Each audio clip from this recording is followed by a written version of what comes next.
کہ اسلام ایک پیشے کو ناپسند کرتا ہے اور وہ ہے مانگنے کا پیشہ، ہاتھ پھیلانے کا پیشہ، سوال کرنے کا پیشہ، اس کو ناپسند کیا ہے۔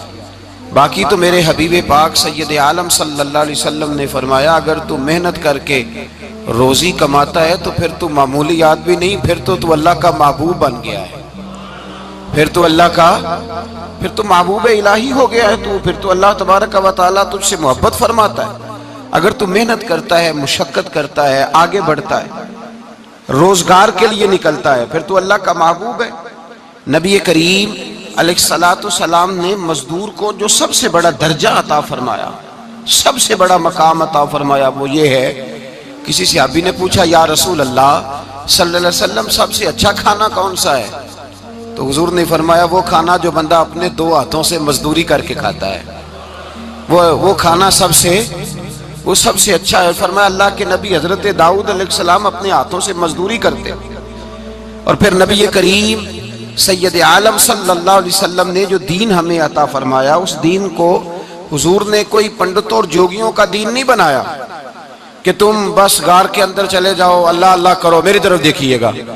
یہ نہیں فرمایا کہ تم بس ٹھیک ہے آ جاؤ مسجد تسبیح پکڑ لو، کوئی اور کام نہ کرو، بلکہ حکم دیا ہے کہ کسب معاش کرو، محنت کرو، جد و جہد کرو، ہاتھ ہلاؤ۔ قرآن مجید فرقان حمید نے کہا وَجَعَلْنَا اللَّيْلَ لِبَاسًا، رات تمہاری پردہ پوشی کے لیے بنائی گئی ہے، رات تمہاری پردہ پوشی کے، وَجَعَلْنَا النَّهَارَ مَعَاشًا، اور فرمایا دن تمہارے رزق کمانے کے لیے بنایا گیا، جد و جہد کے لیے۔ حضرت عیسیٰ علیہ السلام کی ایک نوجوان سے ملاقات ہوئی تو فرمایا تو کیا کرتا ہے؟ کہنے لگا میں عبادت کرتا ہوں۔ تو فرمایا کھاتا کہاں سے ہے؟ کہنے لگا میرا بھائی کمائی کرتا ہے تو وہ مجھے اس میں سے حصہ دیتا ہے۔ تو آپ فرمانے لگے پھر تو عبادت گزار نہیں، تیرا وہ بھائی تجھ سے زیادہ عبادت گزار ہے، جو تیرے لیے یہ بندوبست کرتا ہے، جو تجھے یہ جد و جہد کر کے دیتا ہے، وہ تیرے لیے۔ حضرت عمر فاروق رضی اللہ تعالیٰ عنہ نے اپنے دور خلافت میں شوق دلایا صحابہ کو، محنت کرنے کا شوق۔ ہمارے معاشرے کے اندر لوگ دوسرے کی کمائی پر وقت گزارنا چاہتے ہیں، دوسرے کے مال پر نظر رکھتے ہیں، مجھے کچھ سسرال سے مل جائے، کچھ مجھے رشتہ داروں سے مل جائے، کچھ مجھے دوست احباب سے مل جائے، کچھ مجھے باقی جگہوں سے مل جائے۔ لوگ مختلف جگہوں پہ نظر رکھتے ہیں اور مختلف ہیلوں اور بہانوں کے ساتھ دوسرے کا مال ہڑپ کرنے کی کوشش کرتے ہیں۔ میرے حبیب کریم علیہ السلام نے توجہ دلائی صحابہ کو، مزاج عطا فرمایا۔ نبی پاک صلی اللہ تعالیٰ علیہ وآلہ وسلم نے ارشاد فرمایا، حضرت عمر کی بات کر رہا تھا، پہلے اس کو مکمل کروں۔ جناب عمر فاروق رضی اللہ تعالیٰ عنہ نے شوق دلایا صحابہ کو۔ تو ایک دن آپ گزر رہے تھے تو ایک صحابی وہ درخت لگا رہے تھے، اپنے ہاتھ سے درخت لگا رہے تھے۔ تو حضرت عمر فاروق رضی اللہ تعالیٰ عنہ نے دیکھا تو دیکھ کر فرمانے لگے تجھے مبارک ہو، تجھے، فرمایا اللہ تبارک و تعالیٰ تیری عزت بھی بڑھا دے گا اور تیری محتاجی بھی دور فرما دے گا، اس لیے کہ تو محنت کر رہا ہے، تو جد و جہد کر رہا ہے، تو اپنے ہاتھ سے کوشش کر رہا ہے۔ اللہ تبارک و تعالیٰ تیرا رزق بھی بڑھا دے گا اور اللہ تیری عزت میں بھی اضافہ کرے گا۔ نبی کریم علیہ السلام نے فرمایا عدل کرنے والے بادشاہ کے ساتھ جو آدمی جہاد کے لیے نکلے اس کا دین میں سب سے بڑا درجہ ہے، عدل کرنے والے حکمران کے ساتھ جو جہاد کے لیے نکلے اس کا سب سے بڑا درجہ ہے۔ فرمایا میرا وہ غلام جو صبح سے لے کر شام تک ایک دن رزق حلال کے لیے محنت کرتا ہے، فرمایا ایک پورا سال عدل کرنے والے بادشاہ کے ساتھ جہاد کرنے سے اللہ ایک دیہڑی لگانے والے مزدور کو زیادہ ثواب عطا فرمائے گا، اللہ اسے زیادہ اجر دے گا، اس لیے کہ وہ جد و جہد کر رہا ہے، وہ کوشش کر رہا ہے، میدان عمل میں نکلا ہوا ہے۔ مزدور کو ایک تو کاہلی بڑی ہے، ہر چوتھا نوجوان جس کو ہم دیکھتے ہیں اس کو پوچھتے تو کیا کرتا ہے، کہتا کاغذ جمع کرائے ہیں باہر جانے کے لیے، تو سالوں بیت گئے، بس وہ نہ کاغذ نکلے نہ صاحب باہر گئے۔ بھائی کوئی کام کر لیں تو کہتے ہیں میرے ابا جی کو 2-4 کروڑ روپیہ دے دیں گے تو کچھ کر لیں گے، اگر نہ دیا تو پھر دیکھیں گے دائیں بائیں۔ اور اس ظلم نے، اس زیادتی نے گناہ کے دروازے کھولے ہیں، لالچ کے دروازے کھولے ہیں، قتل کے دروازے کھولے ہیں۔ اس گناہ نے رشتے ناتے توڑ ڈالے. لوگ کسی کی ذات سے تو پیار کر ہی نہیں رہے, جیب سے محبت ہو رہی ہے. لوگ دیکھتے ہیں کہ کون سا ایسا طریقہ اختیار کروں کہ بغیر کمائی کے میرے ہاتھ پیسے آئیں. اور خدا کے بندو یاد رکھو, اللہ تبارک و تعالیٰ فرماتے ہیں دنیا تجھے کیا دے سکتی ہے, لوگ تو محتاج ہیں, تو محنت کر اور توجہ میری بارگاہ کی طرف رکھ. حضرت عمر فاروق فرماتے ہیں مصطفیٰ کریم صلی اللہ علیہ وسلم نے فرمایا جو توجہ اللہ کی جانب رکھے اور کوشش کے لیے نکل کھڑا ہو, اس طرح پرندہ سویرے بھوکا جاتا ہے شام کو پیٹ بھر کے آتا ہے, اللہ اس بندے کو بھی پیٹ بھر کے روزی عطا فرمائے گا. حضرت حسن بصری رحمت اللہ علیہ تشریف فرماتے تو ایک نوجوان آیا. اس نوجوان نے کہا حضرت آج کے بعد میں نے فکر نہیں کرنی کام کاج کی, میں نے نہیں کوئی بھی توجہ کرنی کمانا کیسے ہے کھانا کیسے ہے, میری فکریں دور ہو گئیں. فرمایا کیا ہوا؟ کہنے لگا میں آج جنگل میں مزدوری ڈھونڈنے گیا تھا تو میں نے ایک عجیب انداز دیکھا ہے. ایک شیر نے شکار کیا, اس نے کچھ خود کھایا, کچھ اس نے بانٹا, کچھ تھوڑا سا شکار لے کے وہ گیا. پہاڑ کی چوٹی پر ایک لومڑی بیٹھی تھی, وہ لومڑی دونوں ٹانگوں سے معذور بھی تھی, آنکھوں سے اندھی بھی تھی. اس شیر نے جا کے اس کے منہ کے اندر وہ شکار ڈالا ہے اور لومڑی نے کھایا ہے. کہنے لگا جو رب اندھی اور لنگڑی لومڑی کو پہاڑ پر رزق دے سکتا ہے مجھے بھی دے دے گا, میں نے کوئی کام نہیں کرنا. تو حضرت حسن بصری رحمت اللہ علیہ فرمانے لگے کتنی چیزیں دیکھی تو نے, ایک شیر اور ایک لومڑی. فرمانے لگے تو نے لومڑی بننے کا پروگرام بنایا, شیر بننے کا کیوں نہیں بنایا؟ تو شیر بننا, خود بھی کھا دوسروں کو بھی کھلا, تو نے لومڑی بننے کا پروگرام بنایا ہے. مزدوروں گویا حضرت حسن بصری فرما رہے ہیں کہ مزدور لومڑی نہیں ہوتا, مزدور تو شیر ہوتا ہے. مزدور تو یہ تو شیر ہوتا ہے, شیر. اس کا مالک جو جس نے اس کو دیہڑی پہ رکھا ہے وہ بھی مزدور کی کمائی کھا رہا ہوتا ہے, وہ بھی مزدور کی. تو مزدور تو شیر ہے, انہیں سر جھکا کے نہیں جینا چاہیے, انہیں سر اٹھا کے جینا چاہیے. یہ تو بڑے قیمتی وجود کے لوگ ہیں جو مزدوری کرنے نکلتے ہیں, ان کے کچھ حقوق ہیں, کچھ حقوق. ہمارے حکمران بھی حقوق کا تعین کرتے ہیں, کہتے ہیں 15,000 سے زیادہ, یہ جو بجٹ آیا ہے نا اس میں 15,000 سے زیادہ, کہتے ہیں مزدور کی تنخواہ 15,000 ہونی چاہیے. کتنی جی؟ 15,000 سے کون سا گھر چلتا ہے؟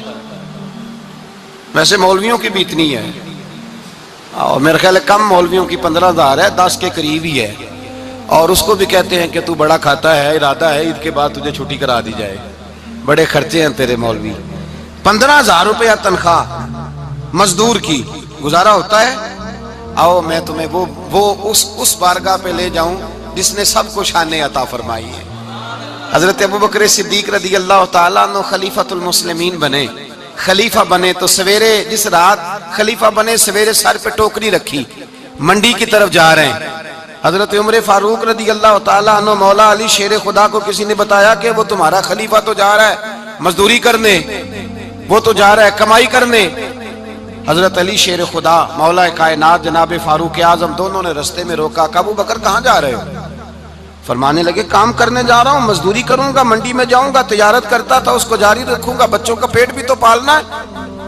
اب تمہاری حکومت کے پیچھے بچے تو نہیں نا بھوکے مروا لینے, میں نے کچھ کرنا تو ہے. حضرت عمر کہنے لگے چلا آ کے بیٹھ, ہم صحابہ کو اکٹھا کرتے ہیں اور مال غنیمت سے تیرا وظیفہ لگاتے ہیں, آپ کو وظیفہ ملے گا ماہانہ.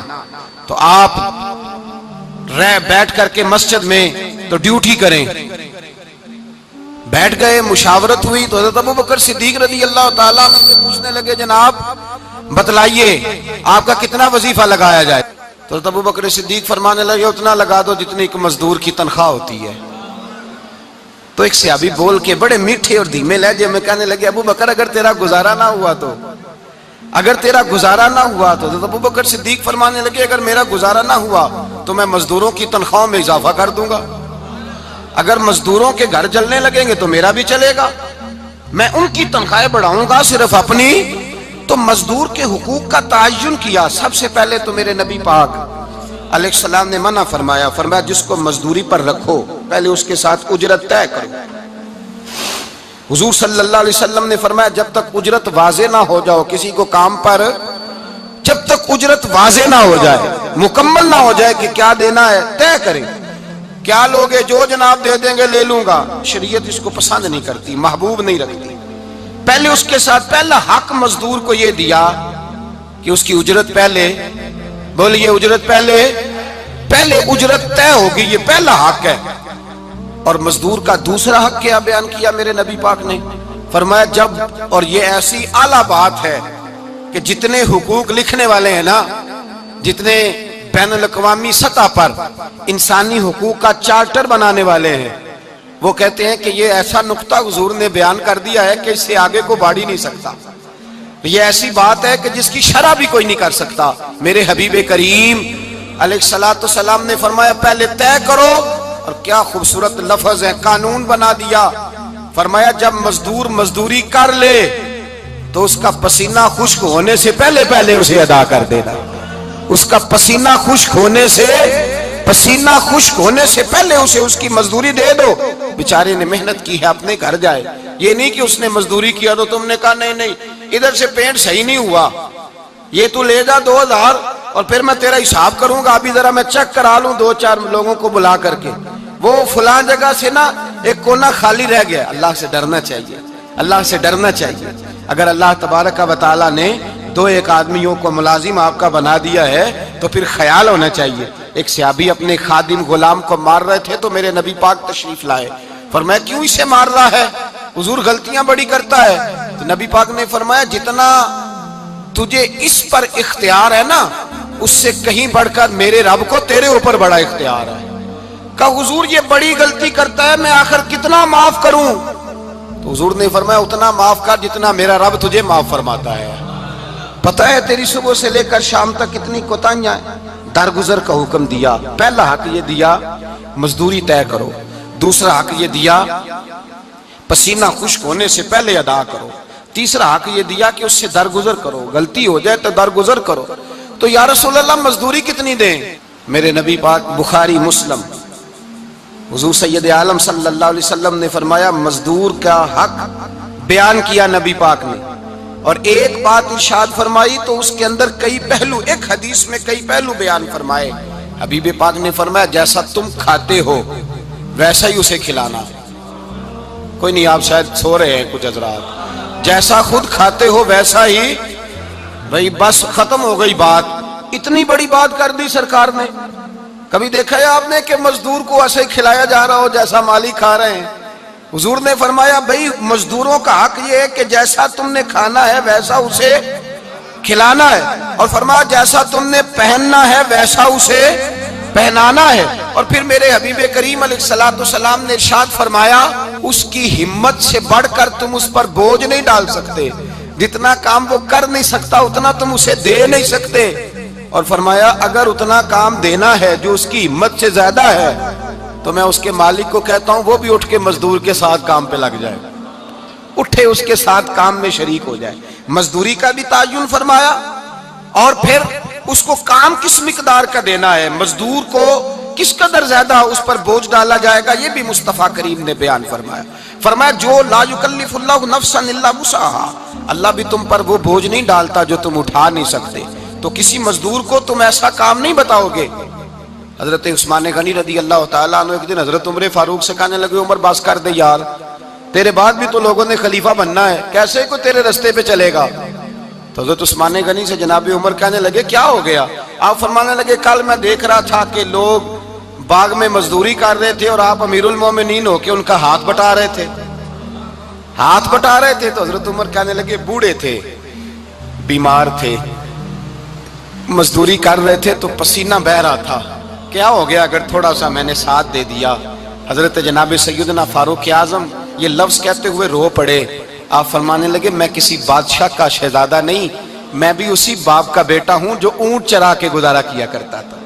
میں نے آگے بڑھ کے لوگ حیثیت بھول جاتے ہیں، اپنی حیثیت بھول جاتے ہیں۔ اللہ تبارک و تعالیٰ جب کچھ عطا کرتا ہے ان کا رویہ اپنے ماتحتوں کے ساتھ اتنا سخت اور جابرانہ آمرانہ ہو جاتا ہے، اس قدر زیادہ ان کے لب و لہجے میں کڑواہٹ آ جاتی ہے، اس قدر زیادہ ان کی طبیعتوں کے اندر سختی اور غرور بھر جاتا ہے کہ وہ احساس ہی نہیں کرتے کہ جو سامنے بیٹھا ہے وہ بڑا ایک دکھی انسان ہے اور وہ تکلیف میں ہے، وہ آزمائش میں اپنے آپ کو مبتلا سمجھ رہا ہے۔ حضرت ابو ذر غفاری رضی اللہ تعالیٰ عنہ فرماتے ہیں میں اپنے ماتحتوں کے حق میں بڑا سخت تھا، سخت تھی میری طبیعت، میرے غلاموں کی جرت ہی نہیں تھی کہ وہ میرے سامنے گفتگو کر سکیں اور ٹھہر بھی سکیں۔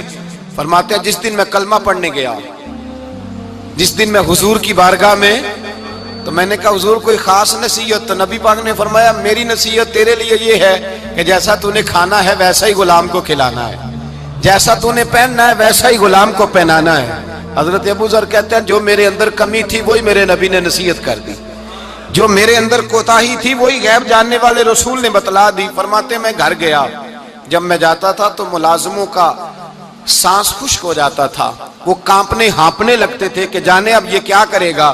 حضرت ابو ذر غفاری فرماتے ہیں میں گیا، ایک شخص سے میں نے کہا کھانا پکاؤ، کھانا پکایا، دسترخوان پہ لگایا اور اپنے سارے ملازموں کو کہا آؤ یار میرے ساتھ بیٹھ کے روٹی کھاؤ، آؤ سارے میرے ساتھ بیٹھ کے کھانا کھاؤ۔ فرماتے ہیں انہوں نے کھانا کھایا، پھر میں ان کو بازار لے گیا، جیسے کپڑے میں پہنتا تھا ویسے ہی میں نے ان کے لیے بھی خریدے۔ فرماتے ہیں میرے غلام کہنے لگے آقا خیر تو ہے نا، خیریت تو ہے نا، کیا ہوا؟ مزاج مبارک تو ٹھیک ہے، کیا ہو گیا؟ اور یہ جو ہم فضا کو اتنا خوبصورت دیکھ رہے ہیں اور یہ جو ہم اتنی پیاری ریم جھم برستی دیکھ رہے ہیں، یہ جاری رہے گی یا ایک دن کی ہے؟ تو حضرت ابو ذر غفاری رو پڑے، کہنے لگے اب تمہیں ابو ذر غفاری بدلا ہوا ملے گا، اس لیے کہ اب میں وہ نہیں رہا، اب میں رسول اللہ کا کلمہ پڑھ کے غلام مصطفیٰ بن گیا ہوں، اب میں بدل گیا ہوں، میری طبیعت بدل گئی۔ غلاموں کے حق میں حضرت مولا علی شیر خدا غلام کو لے کر کے گئے دکان پر، حضرت مولا علی غلام کو لے کر گئے کپڑے کی دکان پر، 2 جوڑے خریدے، ایک کم قیمت کا ایک زیادہ قیمت کا، ایک کم قیمت کا ایک زیادہ قیمت کا، 2 جوڑے خریدے۔ جب واپس لوٹے تو غلام سے کہنے لگے تو اپنا لے لے۔ غلام کو پتا تھا کہ اس زمانے میں ہوتا کیا تھا، اس نے کم قیمت کا جوڑا اٹھایا۔ حضرت علی فرمانے لگے عجیب آدمی ہے، یہ تو تیرا نہیں، یہ تو میرا ہے۔ اس نے کہا حضور کس طرح سے؟ آپ فرمانے لگے تیرے لیے قیمتی جوڑا اس لیے خریدا ہے کہ تو جوان ہے، اور میں نے اپنے لیے اس لیے چھوٹا خریدا ہے کہ میں تو اب بوڑھا ہو گیا ہوں، مجھے تو حاجت نہیں۔ کہنے لگا حضور بوڑھے اور جوان کا مطلب نہیں، آپ علی ہیں، من کنت مولا فہذا علی علی مولا، علی مولا، آپ چونکہ مولا علی ہیں اور آپ امیر المومنین ہیں، لہذا آپ نے تخت پر بیٹھنا ہے، آپ نے سلطنت کو چلانا ہے، آپ پہنیے۔ تو حضرت علی فرمانے لگے تو میرا غلام بنا ہے نا، تو نے ابھی میرے نبی کا دیدار نہیں نہ کیا، تو بعد میں آیا ہے نا، اگر تو اس دور میں ہوتا تو جان جاتا کہ یہ عمل میرا ہے، پر اس کے پیچھے جو نصیحت کے پھول ہیں وہ مصطفیٰ کے عطا فرمائے ہوئے۔ تو بھائی یاد رکھیں نبی کریم سید عالم صلی اللہ تعالی علیہ وآلہ وسلم نے تعین فرمایا مزدور کے حقوق کا، تعین کیا۔ حضرت حکیم بن حزام کہتے ہیں میں حضور کی بارگاہ میں بیٹھا تھا تو نبی پاک صلی اللہ علیہ وسلم سے میں نے کہا یا رسول اللہ آپ کو کون سا آدمی پسند ہے، کون سا محنت کرنے والا پسند ہے؟ تو حضور نے فرمایا جس کے دونوں ہاتھ کام کریں، دونوں پیر چلیں اور اس کی پیشانی پر پسینہ آئے، وہ بندہ مجھے بڑا اچھا لگتا ہے۔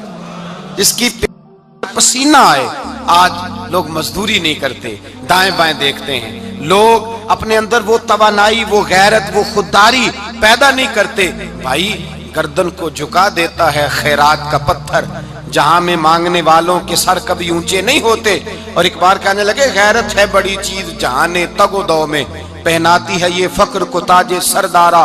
اپنے اندر یہ توانائی پیدا کرنی چاہیے، یہ کوشش کرنی چاہیے۔ میرے نبی کریم صلی اللہ علیہ وسلم نے فرمایا تمہارے بعض گناہ ایسے ہیں جو صرف تم مزدوری کرنے جاؤ گے تو اللہ تمہاری مزدوری کی وجہ سے ہی تمہارے گناہ معاف فرما دے گا، اللہ تمہاری محنت اور کوشش کے سبب سے تمہاری ان غلطیوں سے درگزر فرمائے گا۔ حبیب کریم سید عالم صلی اللہ علیہ وسلم نے فرمایا مزدور جب قیامت کے دن آئے گا، بھئی عالم تو آیا، صوفی تو آیا، درویش تو آیا، صحابہ تو آئے، ان کا آنا تو شفاعت کے لیے شمار کیا گیا۔ میرے مصطفیٰ نے فرمایا جب مزدور آئے گا، مزدور کی سب سے بڑی غلطی یہ ہے کہ مزدور اپنے آپ کو نیچ سمجھتا ہے، مزدور کی سب سے بڑی غلطی یہ ہے کہ یہ اپنے آپ کو چھوٹا سمجھتا ہے، اس کی زیادتی یہ ہے کہ یہ اپنی سوچ کو بڑا نہیں کرتا، یہ سمجھتا ہے نہیں کہ بھئی میں تو 2 ہاتھوں کی محنت کی کمائی کھاتا ہوں، یہ آرزو کرم اور میں آپ سے کروں، یہ بھیک اس کو دیجئے جس کا خدا نہ ہو۔ مزدور کی زیادتی یہ ہے کہ یہ اپنے آپ کو چھوٹا جانتا ہے۔ میرے مصطفیٰ نے فرمایا جب مزدور محنت کرنے والا قیامت کے دن آئے گا تو اس کا چہرہ اس طرح چمکے گا جس طرح 14ویں کا چاند چمکا کرتا ہے، اس قدر اس کا چہرہ چمکے گا جب آئے گا وہ صبح قیامت۔ میرے بھائیوں، مزدور ایک عظیم شخصیت کا نام ہے۔ محنت کرنا، اپنے دونوں ہاتھوں سے مشقت کرنا، جدوجہد کرنا۔ مجھے کئی سارے لوگ، میں جب ملک کے مختلف گوشوں میں جاتا ہوں تو کئی سارے لوگ کہتے ہیں آپ کے ابا جی کا مزار کدھر ہے، آپ کس مزار کے سجادہ نشین ہیں؟ تو میں ان سے کہتا ہوں میں سجادہ نشین نہیں، میں تو کسان کا بیٹا ہوں، اور میں اس شخص کا بیٹا ہوں جو رات کو 2 بجے اٹھ کے بھی گھر سے نکلتے تھے 2 نفل پڑھ کے، تو ہم پوچھتے تھے کہ اماں جی ابا جی کہاں گئے؟ تو کہتے تھے چند کھیتوں کو پانی لگانا تھا اور رات کو رخصت ہو گئے۔ فخر کی بات ہے، یہ اعزاز کی بات ہے، یہ اعزاز کی بات ہے۔ ہم نے ساری زندگی ان کے ہاتھ پہ چھالے دیکھے، لیکن بات لفظ زبان پر یہی دیکھی کہ بیٹا عزت والا وہی ہوتا ہے جو اپنے ہاتھوں سے محنت کر کے روزی کھایا کرتا ہے۔ بھائی یاد رکھیں، یہ اعزاز کی بات ہے، اعزاز کی۔ مزدور کا بیٹا فخر کرے، کسان کا بیٹا ناز کرے۔ وہ جو آدمی سویرے جاتا ہے ویلڈنگ کا پلانٹ لے کے کام کرنے، اس کا بیٹا ناز کرے۔ وہ جس کا باپ پھاوڑا چلاتا ہے، چھینی چلاتا ہے، تھوڑا چلاتا ہے، وہ ناز کرے۔ اور مزار صرف ان لوگوں کے نہیں ہوتے جو اللہ اللہ کرتے ہیں، ہو کرتے ہیں، وہ تو قابل اعزاز ہیں اللہ کے بندے، ان کے بھی مزار ہوتے ہیں۔ مزار وہ بھی ہوتا ہے جس کو میرے مصطفیٰ نے فرمایا القاسب حبیب اللہ، جو محنت کرتا تھا، ہاتھوں سے جدوجہد کرتا تھا، وہ بھی تو اللہ کا دوست ہے نا، اس کا بھی تو مزار ہے نا، اس کی بھی تو قبر پر انوار ہے جو اللہ کا محبوب ہو کے گیا۔ تو بھائی اپنا اعزاز جانے سمجھے اس بات کو۔ میرے مصطفیٰ کریم صلی اللہ علیہ وسلم مزدور کو عزت دیتے، وقار دیتے، اور جو حضور کے گھر میں خادم ہوتے ان کی ناز برداری کرتے۔ ہمارے گھر میں جو بی بی برتن دھوتی ہے وہ ہمارے ساتھ بیٹھ کے روٹی نہیں کھا سکتی، اس کو یہ اجازت نہیں ہوتی۔ ہمارا جو مزدور ہوتا ہے نا، ایک صاحب کہنے لگے یہ بچہ میرے پاس کام کرتا ہے، اس کے ابا جی بھی کرتے تھے، تو میں نے کہا اس کا مطلب یہ ہے کہ تم نے آگے نہیں بڑھنے دیا، تم نے کہا مزدور ہی رہنا ساری زندگی، یہی رہنا میرے پاس، آگے نہ بڑھنا۔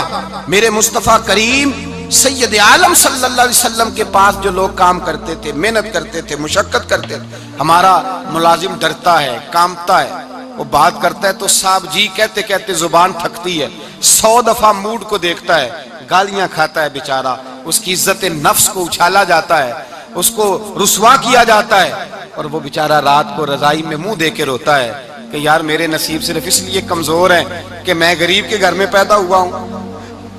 ہم احساس نہیں کرتے، اور مزدور کو کبھی موقع مل جائے جان چھوٹنے کا تو بھاگ جاتا ہے۔ ہمارا کردار اور اخلاق ایسا نہیں ہوتا۔ حضرت زید بن حارثہ رسول اللہ کے غلام تھے، نبی پاک کے گھر میں جھاڑو دیتے تھے، برتن مانجتے تھے۔ یہ بچپن میں اپنے قبیلے سے گم ہو گئے تھے، کسی نے اغوا کر کے لا کر کے بیچ دیا تھا، گم ہو گئے تھے، حضور کی بارگاہ عالی مرتبت میں لائے گئے۔ حضرت زید بن حارثہ سارا دن کام کاج کرتے، کوئی آدمی آیا ان کے علاقے کا مکہ مکرمہ، ان کو پہچان کر واپس گیا ان کے قبیلے میں، اور جا کے بتلایا کہ تمہارا بیٹا تو محمد ابن عبداللہ صلی اللہ علیہ وسلم کے پاس۔ اس وقت حضور نے بھی اعلان نبوت نہیں فرمایا تھا۔ ان کے والد حارثہ چچا لینے آئے، اور نبی پاک کے پاس آئے تو 2 تھیلیاں شرفیوں کی بھر کے لائے۔ کہنے لگے حضور یہ پیسے لے لیں، 2 تھیلیوں میں پیسے ڈالیں، دینار ہے درہم ہے، حضور لے لیں، ہمارا بیٹا دے دیں۔ نبی پاک صلی اللہ علیہ وسلم نے فرمایا تمہیں غلطی لگ گئی ہے، پیسے پیچھے ہٹاؤ، میں زید کو بلاتا ہوں، میں زید کو، ادھر دیکھیے گا، میں زید کو، میں اسے بلاتا ہوں، اگر وہ جانا چاہے تمہارے ساتھ تو مجھے اعتراض نہیں، لے جانا۔ چچا اور باپ کہنے لگے آپ عجیب بات کرتے ہیں، وہ غلامی چھوڑ کے نہیں جائے گا، آپ عجیب بات کرتے ہیں، وہ مزدوری چھوڑ کے بادشاہی اختیار نہیں کرے گا، ہم کھاتے پیتے لوگ ہیں، اس کی ماں ترس گئی ہے اس کو ملنے کو، بہنیں روتی ہیں، وہ جائے گا نہیں۔ میرے حبیب نے فرمایا تم نے ابھی یہ ذائقہ چکھا نہیں، تمہیں اس کا پتہ نہیں، تو میں بلاتا ہوں، اگر جانا چاہے تو پیسوں کی ضرورت نہیں، لے جانا۔ حضرت زید کو پیغام دیا، آئے، حضور نے فرمایا وہ تمہارے والد کھڑے ہیں، وہ چچا ہیں، لینے آئے ہیں۔ جناب زید گئے، باپ کے گلے سے لگے، بچھڑے ہوئے باپ بیٹا ایک دوسرے کو مل کے کھل کے روئے، کہا بیٹا تیری ماں کی آنکھیں پتھر ہو گئیں تیرا رستہ دیکھ کے، تیری بہنیں ترستی ہیں تیرے چہرے کے دیدار کو، بیٹا وہ گلیاں بھی روتی ہیں جن میں تو کھیلا کرتا تھا، پر اب فکر کی بات کوئی نہیں، اب کوئی پریشانی نہیں، میں پیسے لایا ہوں تجھے لے جاؤں گا۔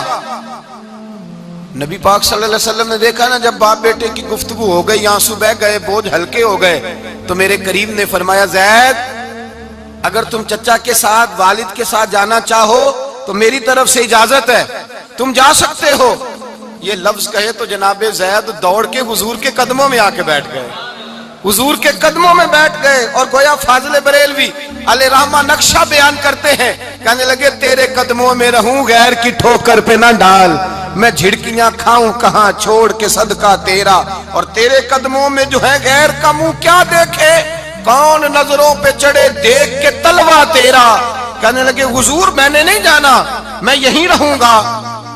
چچا اور باپ نے دیکھا تو کہنے لگے بیٹا تو غلامی چھوڑ کے نہیں جائے گا، تو ملازمت چھوڑ کے بادشاہی میں نہیں جائے گا۔ تو آپ کے والد کو آپ فرمانے لگے ابا جی ذرا 2 گھڑیاں یہاں رہ کے تو دیکھیں، یہاں 2 گھڑیاں رہ کے تو دیکھیں۔ فرمایا یہاں ملازموں کا وہ اعزاز ہے جو شہزادوں کا ہوا کرتا ہے، یہاں خادموں کی وہ عزت ہے، اور پتہ پھر ان کو مقام کیا ملا، یہ واحد شعبیاں جن کا نام اللہ نے قرآن پاک میں بیان فرمایا ہے، نام اللہ نے قرآن مجید میں بیان فرمایا۔ حضور کا اپنے غلاموں کے ساتھ جو تعلق تھا، اپنے ملازموں کے ساتھ جو رشتہ تھا، بڑا آدمی آتا ہے نا، بڑا آدمی تو لوگوں کی سانس سوکھ جاتے ہیں، اٹھ کے ملتے ہیں، بڑا کچھ کرتے ہیں۔ مزدور آتا ہے تو لوگ اوئے کہہ کے پکارتے ہیں، ان کو خبر ہی نہیں کہ اس شخص کا اعزاز کتنا ہے۔ حضرت انس بن مالک رضی اللہ تعالیٰ عنہ فرماتے ہیں میں چھوٹا سا تھا، میری اماں مجھے حضور کے گھر چھوڑ گئی، میں نے 10 سال نوکری کی نبی پاک کی۔ کتنے سال بولیے؟ 12ویں دن لوگ کہتے ہیں بس بھائی ختم ہو گیا، اب فرینکنس ہو گئی ہے، اب جو مرضی تیرے ساتھ کریں گے۔ 10 سال نوکری کی میں نے، لیکن جناب انس فرماتے ہیں نبی پاک نے کبھی مجھے اف تک بھی نہیں کہا تھا، اف تک بھی نہیں کہا تھا، اف تک بھی۔ حضور نے بھیجا جاؤ فلاں آدمی کو بلا کر کے لاؤ۔ حضرت انس بن مالک رضی اللہ تعالیٰ عنہ فرماتے ہیں میں بلانے گیا، بچہ تھا چھوٹا سا، رستے میں بچے کھیل رہے تھے تو میں ان کے ساتھ کھیلنے لگا، محو ہو گیا، مجھے پتہ ہی نہ چلا وقت کا۔ حضور نے جب مجھے بھیجا تو فرمایا جلدی جانا اور جلدی آنا، اب مجھے خبر ہی نہیں، بڑی دیر ہو گئی۔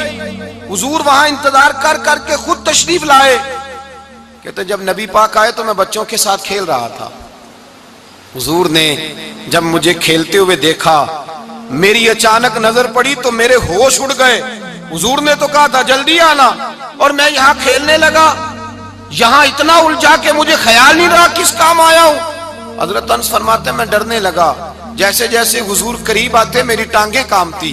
فرماتے ہیں جب نبی پاک قریب آئے تو قربان جاؤں معصوم آمنہ کے، فرماتے ہیں حضور نے میری گردن پہ تھپکی دی، اور حضور نے ہنس کے فرمایا او بھائی لگتا ہے تو کھیل میں گم ہوا ہے تو تجھے یاد ہی نہیں رہا میں نے کس کام بھیجا تھا، تجھے یاد ہی نہیں رہا۔ کہ یا رسول اللہ صلی اللہ علیہ وسلم میں بھول گیا تھا، میں ابھی جاتا ہوں۔ کیا انداز ہے، کیا شفقت ہے، کیا رنگ ہے۔ حضور میں ابھی گیا اور ابھی آیا۔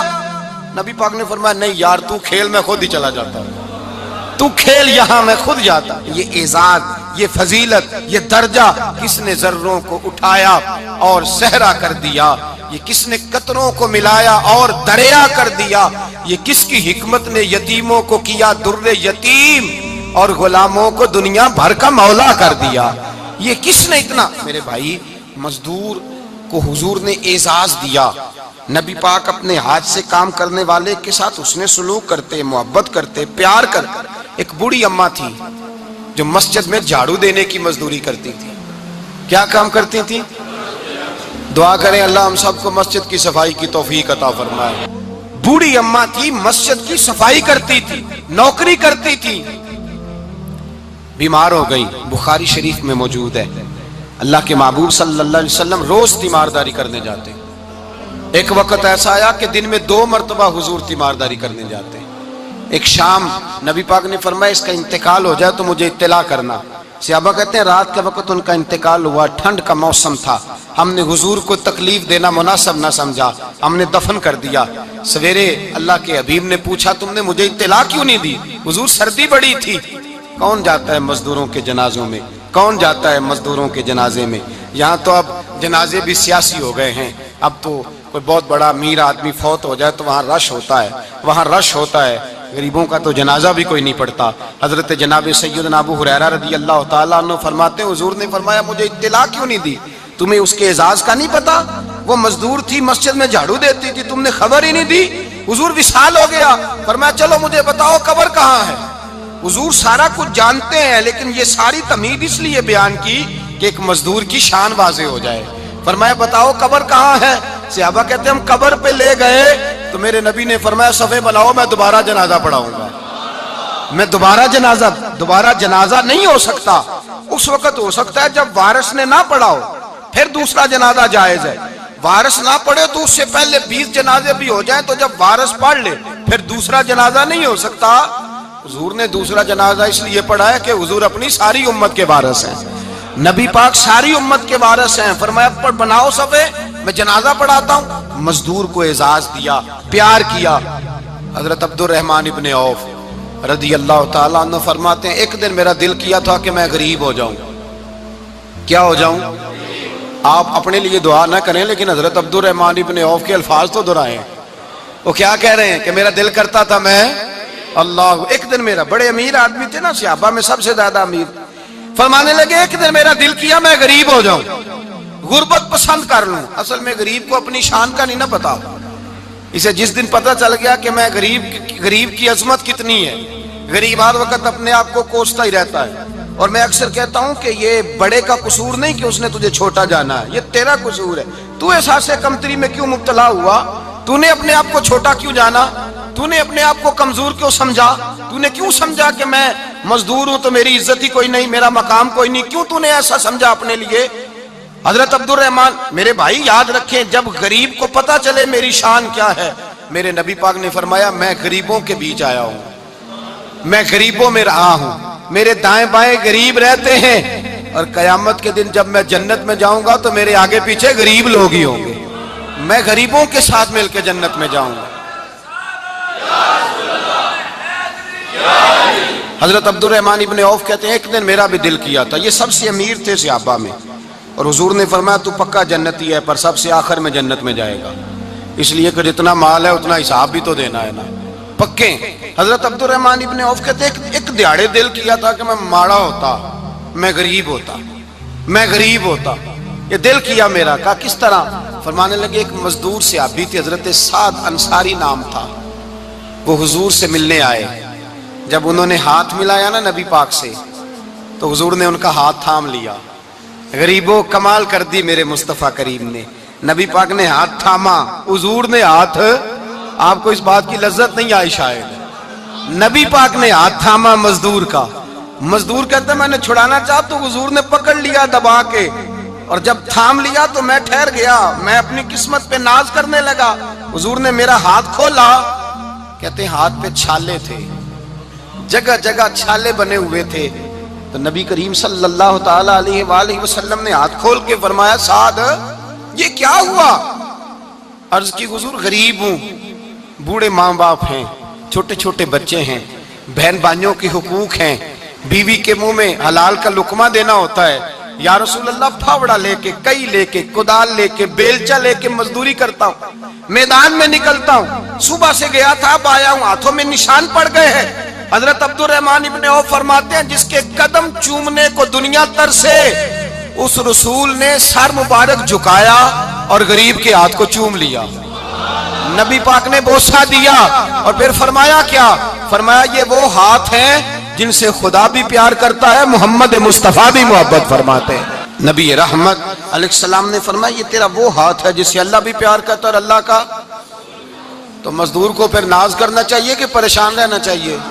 بولے نا، مزدور کو ناز کرنا چاہیے نا، اس کو اپنا ہاتھ کھول کھول کے دیکھنا چاہیے، اور اسے کہنا چاہیے اللہ نے مجھے وہ ہاتھ عطا فرمایا جس سے رب بھی پیار کرتا ہے، مصطفیٰ بھی پیار کرتے ہیں، اسے تو اعزاز سمجھنا چاہیے، فضیلت جاننی چاہیے، اسے تو ناز کرنا چاہیے اللہ تبارک و تعالیٰ نے مجھے یہ اعزاز دیا ہے۔ کسان جو کھیتوں میں مزدوری کر رہا ہے، وہ مزدور جو کسی فیکٹری میں گیا ہے، رزق حلال کی تلاش میں نکلا ہے، اسے تو میرے بھائی ناز کرنا چاہیے، اسے تو خوش ہونا چاہیے کہ اللہ نے مجھے یہ فضیلت دی۔ ترستے ہوئے غریب، جان بوجھ کے اپنے آپ کو پریشان رکھتے ہوئے لوگ اگر جان جائیں کہ فضیلت کیا ہے، عظمت کیا ہے، اور پھر غلام کے ساتھ سلوک کیا کرنا ہے۔ ایک یہودی کا بیٹا نبی پاک کی خدمت کرتا تھا، اکثر یہودی کا بچہ، وہ بیمار ہو گیا، روز آتا تھا، چھوٹے موٹے کام کرتا تھا، بیمار ہو گیا، حضور نے فرمایا چلو تیمارداری کرنے چلتے ہیں۔ کس کی جی؟ غلام کی، نوکر کی؟ یہاں صاحب کہتے ہیں 5,000 روپیہ لے جاؤ، وہ بڑے احسان کے ساتھ 5,000 روپیہ لے جاؤ اور دے آنا، اور اسے کہنا سردی پوچھ رہے تھے تیرا کیا حال ہے، وہ بات ختم ہو گئی۔ حضور بنفس نفیس گئے اور غریب کا گھر تھا، وہ یہودی باہر نکلا جس کا بیٹا بیمار تھا، تو کہتا جب دروازے پہ میں نے مسلمانوں کے نبی کو کھڑے دیکھا تو میرے پیروں تلے زمین ہی نکل گئی۔ میں نے کہا حضور مجھ غریب کی کٹیا میں کیسے آئے؟ پر میں تجھے پتا ہے نا تیرا بچہ میری نوکری کرتا تھا، یا کبھی بیمار ہو گیا میں تیمارداری کرنے آیا۔ وہ یہودی کہتا مجھے خیال یقین ہی نہ آئے کہ میرے گھر میں حضور، تو امیر حرم، میں غریب بے نوا، تو کجا من کجا، میرے گھر میں حضور آئے۔ کہتے کہاں ہے ہمارا پیارا؟ حضور وہ لیٹا ہوا ہے۔ صحابہ کہتے ہیں نبی پاک سرانے گئے تو اس کا آخری وقت تھا، تھوڑا سا ٹائم تھا، میرے مصطفیٰ نے فرمایا تو میری نوکری کرتا تھا، آج میں تیری تیمارداری کرنے آیا ہوں۔ غلاموں سنو، جو رسول اللہ کی نوکری کرے آخری وقت آئے تو اللہ کے رسول پہنچ جایا کرتے ہیں، حضور پہنچ جایا کرتے ہیں۔ نجم کی ہے خدا آرزو ہے یہی، عاشق زار کی آبرو ہے یہی، موت کے وقت سر ان کے قدموں میں ہو، دید ہوتی رہے دم نکلتا رہے۔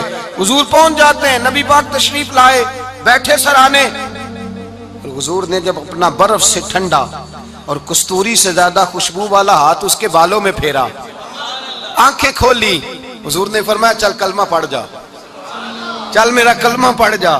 ساری دنیا در رسول پہ آ کے کلمہ پڑھے اور حضور اسے کلمہ پڑھانے گھر تشریف لے گئے۔ یہ ایک مزدور کو، ایک محنت کرنے والے کو اعزاز دیا، گھر گئے کلمہ پڑھ لے۔ اس نے اپنے والد کی طرف دیکھا اور والدہ کی طرف دیکھا، ماں باپ یہودی ہیں، رونے لگے، کہنے لگے بیٹا یہ ہم سے زیادہ بڑھ کر تیرے حق میں خیر خواہ ہے، جیسے کہتے ہیں کر لے۔ اس نے کلمہ پڑھا اور حضور کی گود میں لوٹ پوٹ ہونے لگا، کلمہ پڑھا، روح پرواز کر گئی۔ شارحین کہتے ہیں جب نبی پاک وہاں سے نکلے تو حضور نے فرمایا اٹھاؤ اس کی میت کو۔ ماں باپ کہنے لگے کہاں لے جانا ہے؟ فرمایا ہم اپنے طریقے کے مطابق غسل کفن کریں گے، اس لیے کہ جو کلمہ پڑھ جائے پھر وہ میرا ہو جایا کرتا ہے، میرا ہو جایا کرتا ہے۔ بھائی یاد رکھیں، مزدور کو حضرت ربیعہ بن کعب فرماتے ہیں میں حضور کو وضو کراتا تھا، رات کا وضو میری ذمہ داری تھی، صرف ایک وضو رات کا۔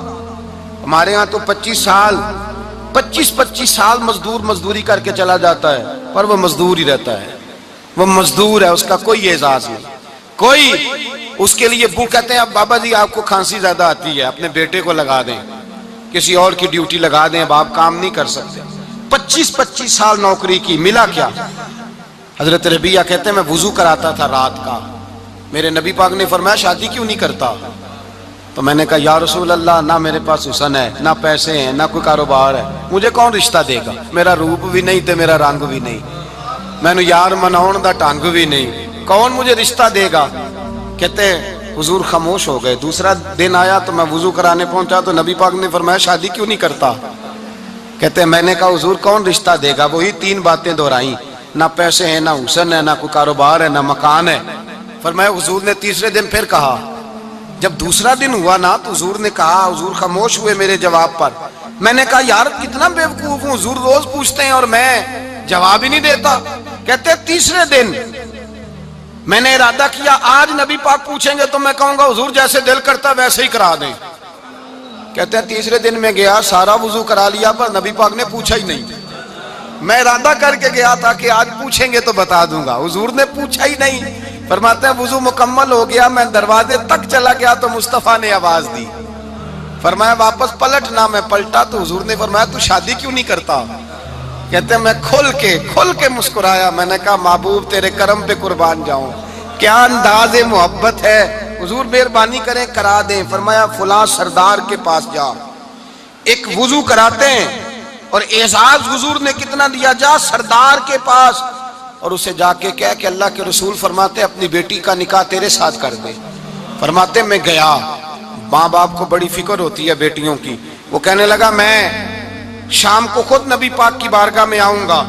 کہتے میں باہر نکلنے لگا تو وہ بچی پردے کی اوٹ سے بولی، کہنے لگی غلام ٹھہر جا، ابا جی آپ کو میری فکر ہے، اماں جی میری فکر ہے، میری فکر نہ کریں اور یہ نہ دیکھیں آیا کون ہے، یہ دیکھیں بھیجا کس نے ہے۔ آپ مجھے حوالے کریں نبی پاک کے، حضور کے حوالے کریں، اللہ رسول مجھے کبھی ضائع نہیں کریں گے۔ حضرت ربیہ کہتے ہیں حضور نے میری شادی کا بندوبست کیا۔ حضرت بریدہ اسلمی سے کہا کہ تو اس کے لیے کھجور کی گٹھلی کے برابر سونا لا۔ حضرت حارثہ بن نعمان سے کہا تو اس کے لیے ایک کمرے کا حجرے کا بندوبست کر۔ حضرت عثمان غنی سے کہا تو نے ولیمہ کرانا اس کا۔ فرمایا میں تو تھوڑی نوکری کرتا تھا، مصطفیٰ نے ساری زندگی کا ہی بندوبست فرما دیا۔ یہ مزدور کے ساتھ حضور کا انداز ہے۔ پہلے میں نے شروع میں کہا کہ مزدور اس بات کو سمجھتا ہی نہیں کہ اس کا مقام کتنا، وہ اس بات کو جانتا ہی نہیں اللہ نے اسے اعزاز کتنا دیا ہے۔ ملت کا جوان سب سے پہلے تو کبھی کسی کی جیب کی طرف نہ دیکھے، اور یہ بات یاد رکھ لیں، درجنوں بزرگوں کے ارشادات کی روشنی میں ایک موٹی بات بیان کر رہا ہوں، توجہ ہے میری بات پر؟ جس کی توجہ دوسروں کی جیب پہ ہوتی ہے وہ رسوا ہو جاتا ہے۔ کاہل لوگ جو زندگی میں صرف ہاتھ پھیلانے کے عادی ہوتے ہیں، ان کے دامن میں سوائے رسوائی کے کچھ نہیں آتا، ان کے حصے میں سوائے بدنامی کے کچھ نہیں آتا۔ اور جو اپنی بازو کی قوت کے زور پر، اقبال کہتے ہیں اپنی دنیا آپ پیدا کر اگر زندوں میں ہے، سر آدم ہے ضمیر کن فکاں ہے زندگی، اپنے لیے خود جینا سیکھیں، ملت کے لیے کچھ کرنا سیکھیں۔ معاشرے کے اندر اس سے ادھار پکڑ کے اس کو دے دیا تو اس سے پکڑ کے اس کو دے دیا، 2 دن اس کے پاس چلے گئے لینے تو 4 دن اس کے پاس چلے گئے، کبھی کو دوست باہر سے آ گیا تو اس کے پیچھے بھاگنے لگے، چاپلوسی کرنے لگے، 2-4 جوڑوں کی خاطر، ایک موبائل کی خاطر، چھوڑیں اس دھندے سے باہر آئیں۔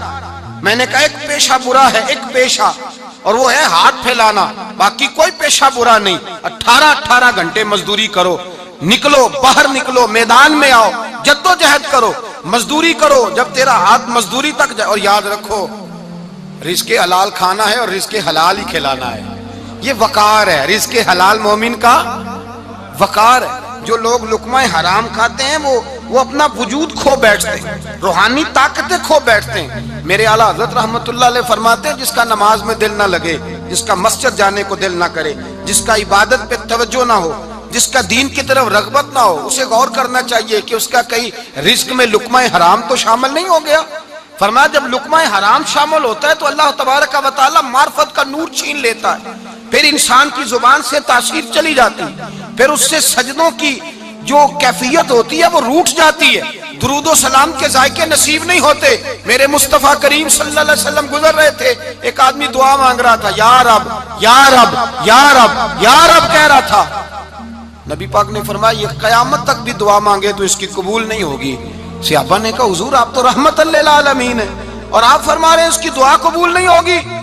نبی پاک نے فرمایا اس لیے قبول نہیں ہوگی کہ جو کپڑے پہنے ہیں وہ بھی حرام پیسوں کے ہیں، اور جو اس نے کھایا ہے وہ بھی حرام پیسوں کا ہے، اور جو پیا ہے وہ بھی حرام پیسوں کا ہے۔